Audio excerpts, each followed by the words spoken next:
बिस्मिल्लाहिर्रहमानिर्रहीम। अस्सलाम वालेकुम। यूसुफ टीवी में आप सबको खुश आमदीद। दोस्तों, सांप को सामने देखकर लोगों के औसान खता हो जाते हैं, लेकिन अगर किसी के घर में अचानक सांप आ जाए तो यकीनन लोग वहां से भागने में ही अपनी आफियत जानेंगे। ऐसी ही एक वीडियो सोशल मीडिया पर तेजी से वायरल हो रही है, जिसमें देखा जा सकता है कि कमरे की छत की सीलिंग के अंदर से एक बड़ा सांप बरामद हुआ। रेस्क्यू वर्कर ने सांप को दुम से पकड़कर खींचा तो छत की सीलिंग टूट गई। दोस्तों, इस वीडियो के मुतालिक मजीद जानने के लिए वीडियो को एंड तक जरूर देखें। अगर आप चैनल पर नए हैं तो यूसुफ टीवी को सब्सक्राइब करें और बेल आइकन को प्रेस करें सबसे पहले हमारी नई वीडियो देखने के लिए। तो शुरू करते हैं दोस्तों आज की वीडियो में देखा जा सकता है कि रेस्क्यू वर्कर सांप को दुम से पकड़कर खींच रहा है। इसी दौरान सांप उसके हाथों से छूटकर नीचे रखी टेबल पर गिर जाता है। रेस्क्यू वर्कर सांप को अपनी कैप से हटाने की कोशिश करता है, लेकिन वो इसमें नाकाम रहता है। सांप दराज से फिसलकर नीचे गिरता है तो रेस्क्यू वर्कर इसको गर्दन से पकड़कर कमरे से बाहर ले जाने में कामयाब हो जाता है।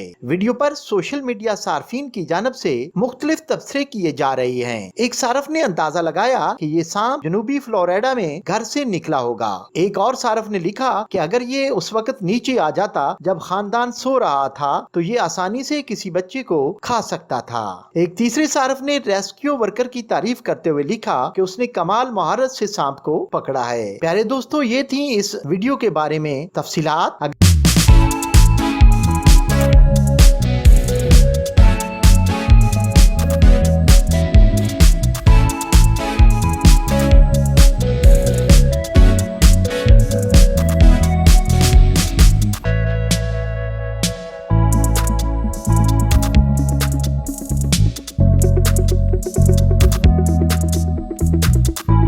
वीडियो अच्छी लगी है तो इसको लाइक और शेयर करें और कमेंट सेक्शन में अपनी कीमती राय का इजहार जरूर करें। मिलते हैं एक नई वीडियो के साथ, तब तक के लिए इजाजत। अल्लाह हाफिज।